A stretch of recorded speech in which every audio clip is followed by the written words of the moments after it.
Everything you're about to see in this video is pure legit information, and trust me, you won't be disappointed. Stay with me. According to the latest information, former President Jonathan is back in the picture, meaning the 2027 race is getting more interesting day by day. But this particular update I have for you is very important. Some people are actually saying it is wrong that we Nigerians who are not fighting in the Israel versus Iran and America war are being affected by it here in Nigeria. In fact, some are saying we are black, they are white. So why would we be experiencing the pain of this war? Now, Rufai and Dr. Abati did a well-structured breakdown on this issue, and I want you to listen carefully because at the end of this video, you will get a clearer picture of why this is important. And to always get straightforward updates like this, hit the subscribe button and turn on your notifications so you never miss any updates. I need to say this, you have to watch this video to the end to get the complete picture. You won't get it elsewhere, and this is to avoid sharing wrong information. Now, please take a listen. All this is a state of war as we speak today, and France has got allies with NATO and also got incursions into Africa. So France put its first foot on the ground as regards this terrorism case in 2012. After ATT, Amani Touré, was removed out of office from a coup in Mali because the jihadists that also operate around this area were attacking Mali then. And when that happened, Sonogo took over, was the military head of state in Mali, and because of that, France had to come in to help them stem the tide. So they launched something called Operation Serval, because the jihadists were about to take Bamako, the capital. They repelled the jihadists with their Raphael fighters. François Hollande was still president then. In fact, there was a big celebration about it then. And from then, they evolved in something called Operation Barkhane. Operation Barkhane has been mixed. In terms of degrading, the commanders and the likes and all of that, yes, it's a success. But did it solve the problem and was it able to build regional security? No, wasn't able to do that. Now, we saw all of that because the activities of these jihadists continued and it led to governments being toppled and coup situations happened. Because of that, France lost its oomph. And that's why France is now looking the way of countries like Nigeria, because most of the Francophone partners in that area suffering the insecurity have pretty much said we don't want France. They would rather do a deal with Wagner's of this world than the Russians. So we come in there. And that's why, since the start of this administration, they were able to sell like 12 Alpha jets to what's pre-owned anyway. It was a big deal, about over $1 billion. And that money was to be able to show up our air defenses. But the question is, yes, they can give military advice and all of that. But does it bolster our security troops on the ground? It doesn't. Air assets, ammunition assets. What's the quality and the welfare of our soldiers? And most importantly, what's the state of infiltration and intelligence in our military architecture? I think that's what we should look at. As we've seen with Operation Barkhane that lasted over 10 years from 2014, that started from Operation Seville, it has not helped a great deal to be able to bolster our local army. France will not help you bolster your local army. It is our work, it is incumbent on us to be able to do a lot of TRADOC work and helping to do more intelligence work that will be able to stop most of these attacks. So, yes, it's good, welcome development, but is it far-reaching enough? No, because the most important job is bolstering our local army. The question is, why is it that the same army that fought in Ecomoc that did so well has been struggling for over 10 years across the sub-region? How does this permeate into the global crisis? Yes, it does permeate into the global crisis. Because while France is trying to look at its local interest in Africa, it's also looking at its European interest. It's got interest in Lebanon that is being pounded. We all know the historical ties between France and Lebanon. A bridge was cut off yesterday, in southern Lebanon. Some people say it's a pretext for Israeli invasion. France has been crying about, in fact, even Ahon, the Lebanese president, is saying this is very high-handed by the Israelis. While that goes on, international prices and the dynamics of international prices are changing. Take, for instance, last week, India now has to look to Africa. The Hindustan petroleum refiner has to look to Africa to buy cheaper oil. You know why? Because the Middle Eastern oil that they will normally buy that takes about 45% of their inventory has gotten expensive. Last week, Oman crude feature, a blend of oil, went up to $147 per barrel. The biggest time you had that was in 2008. Now, so they have to come back and look for cheaper options. That's why you see that they bought from Angola, they bought from Agbami, they bought from Focados. Agbami and Focados, plus or minus, will give you about $115, $118, $120, $125 per barrel. So at least they can save $20 per barrel. Trump is saying, open the Strait of Hormuz, or we are going to obliterate, as it were, your power arsenals, your power plants and the likes. Iran is saying no. we're head on it. Iran has looked for a way to be able to crack through the Israeli system, air defense system. And by the way, do we have air defense systems that can really withstand? I'm just hypothetically thinking, are we safe in this country? Can we really have that in a case scenario like this? Israel has started cracking the Israeli system with what they call cluster munitions. Anyway, there are many international conventions against cluster munitions. But now you saw what happened in the city of Ada and Dimon and the other Israeli city. And the war is raging on. Trump has skirted around the idea of, oh, we'll call it quit to it. We don't know where he's going to call it quit to it. He's using his heavy bombing arsenals now, the B-2 bombers. He's trying to go to Congress to get more money. Crude oil prices are going up in international scene. All of these dynamics affect us, and that's why when you bring it back also home, you see that petrol prices are going up to 1,400 per litre. So the question we should ask the government, how are you creating buffers? In the Philippines and Indonesia and the likes, they're doing 4 days, they're doing rationing. In fact, as much as Slovenia, they're now saying people can only buy 30 litres per day in any filling station. So there's a lot of rationing going on. The question is, how are we buffering the effect? President Tinubu said, called on the governors to do something as regards. No, it's not only the governors that will be able to do it. You as a government should be able to do it. Where are we going to meet them? Can we, have a level of buffer for people as regards prices of things and all of that? Because the things you promised them with the subsidy anyway has not materialized.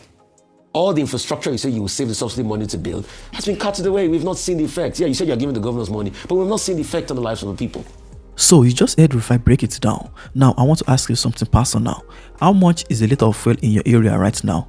Because in Lagos it is already eating close to 900 naira to 1,300 in some places, and analysts are warning it could go even higher if this war continues. So do you agree with Rufai, or what do you think? And let's put favoritism aside and talk about the facts. Drop your honest answer in the comments. I genuinely want to know what you are experiencing on the ground. Now, I also did a full breakdown on why this war is affecting Nigeria and another video on before Tinubu versus after Tinubu. Links are in the description. Watch them after this for the full picture. And if you haven't subscribed yet, subscribe right now and turn on your notifications, because what Dr. Abati is about to say takes this conversation even further. Take a listen. The latest development is that on Saturday, President Donald Trump gave Iran an ultimatum to reopen the Strait of Hormuz. Otherwise, the U.S. would, destroy, eliminate, obliterate, the remaining whatever facilities that Iran can claim to in terms of its energy facilities. That order was given 23.41 GMT on Saturday, which means that the order would, expire 23:41 GMT on the 23rd of March. But that will be 3:41 AM in 3 hours 41 minutes, in the morning in Tehran. Now, would that happen? Now, the Iranian Speaker of Parliament has said that they are not going to do that. That in retaliation, in fact, they would attack facilities with which the United States is associated in the Middle East, and that they will also attack financial assets of the United States wherever they can find it in the Middle East, and that they are ready to go ahead with this war as far as is possible. So what we are witnessing in terms of that altercation between the United States and Iran is that there is bound to be a further intensification, escalation of the war with very grave implications for the rest of humanity, which was the point that was made by the head of the International Energy Agency. He was saying also over the weekend that, in fact, the whole world is going to be affected in a far more reaching way than we have witnessed now that the war is in its 4th week. And what did the fellow say? The head of the IEA is saying that when you had the oil shock in the 1970s, that we were losing 5 million barrels per day. When in 2022, on the back of the Russian invasion of Ukraine, we were also having 5 million loss of crude oil per day. But that now, in the present dispensation, this Iran war, because of the closure of the Strait of Hormuz, is forcing the world to lose 11 million barrels per day. In other words, 2 previous shocks translate into the current shock, and then it can get really worse. So if anybody is hoping that this will go away very soon, because President Trump has said, oh, they will wind down the war in a matter of weeks, or Israel boasting that all of this will be over in a matter of weeks, there's no certainty. All that is propaganda. Now that Iran has shown the capacity to fire missiles, over 1,000, distance, 1,000 miles distance, as far as Diego Garcia over the weekend, which was what happened. Although the 2 missiles were intercepted, but it was a demonstration, of the capacity of Iran and the readiness of Iran to go even the further distance, which is what is now linked to the talk about palliatives. South Korea put a price cap. In Myanmar, they have now said, okay, people should stay at home. In Bangladesh, what Bangladesh has said is that, okay, people should stay away from work at least once a week. In the Philippines, people have been told, okay, stay at home for at least 1 day, and then they have introduced rationing for fuel. 15 liters for private vehicles, 5 liters for operators of tricycles. In Vietnam, now they have said, okay, if you have to go out, also make sure that you choose. No, they did this vehicle thing on alternate days.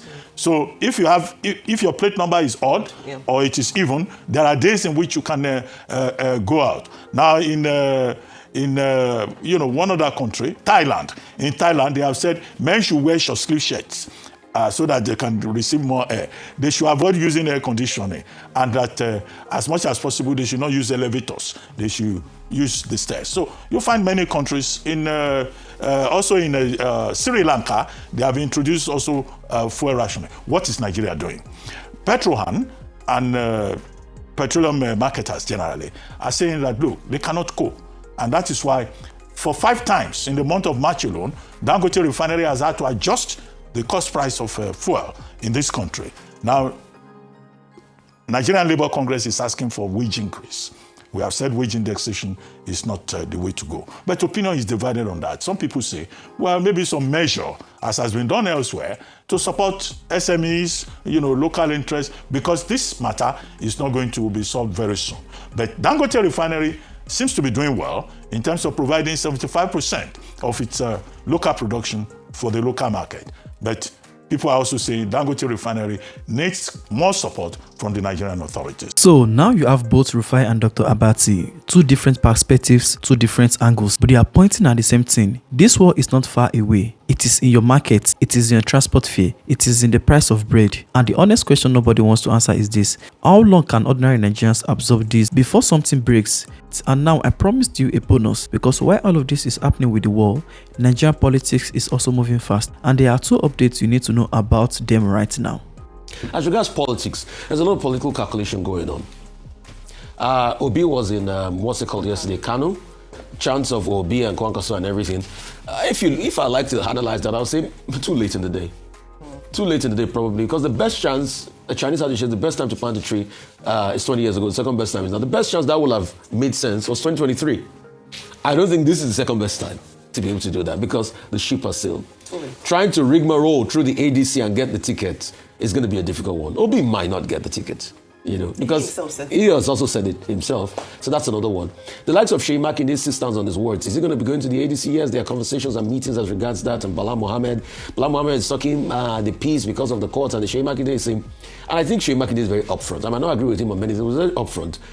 Going to join the Wike faction of the PDP is like an endorsement of President Tinubu, because Wike has always said what he wanted to do from the very start. We see people like Natasha Akpoti, she speaks to attend them, anything that works for them.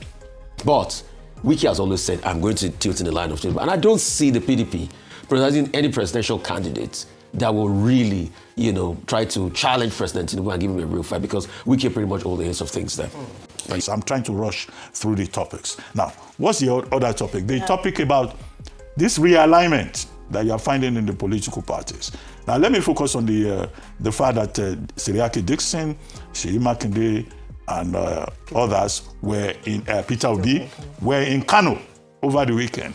The cover story is that they were going there to celebrate the end of the fasting period. But it turned into a political event with Mr. Peter Obi, in fact, shouting, Kwankwasia, Kwankwasia, and then people were also responding. The same group had also, without Mr. Peter Obi, that is, had also met with Governor Bala Mohammed. So we're seeing a lot of realignments going on, and part of the story is that, in fact, some people are also lobbying that President Jonathan should be on the ticket.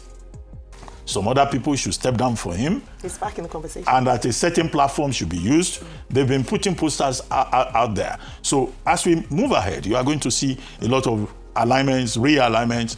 Will it be Peter Obi, who will spend just one term and then give the way for Kwankwaso to continue in 2031? Will it be President Jonathan and Dr. Obi Kwankwaso, so that President Jonathan, after doing one term, then naturally it will go to the north. You see all of these permutations. But will that necessarily have any significant impact on the sitting president, who already has 32 governors and the whole, more or less, of the National Assembly, over 2/3 already aligned between him? So we will see more of these calculations in the days ahead. So today we cover 3 things: how the Iran war is directly affecting your pocket right now, whether Goodluck Jonathan is truly back in the 2027 picture, and what Obi and Kwankwaso meeting could mean. Drop your honest take in the comments. Which of these 3 updates surprised you the most? And if this video gave you something to think about, like it, share it on your WhatsApp status, drop it in your group chat. Let's tweet it. Let's keep people informed. Thank you for watching, and I'll see you in my next video.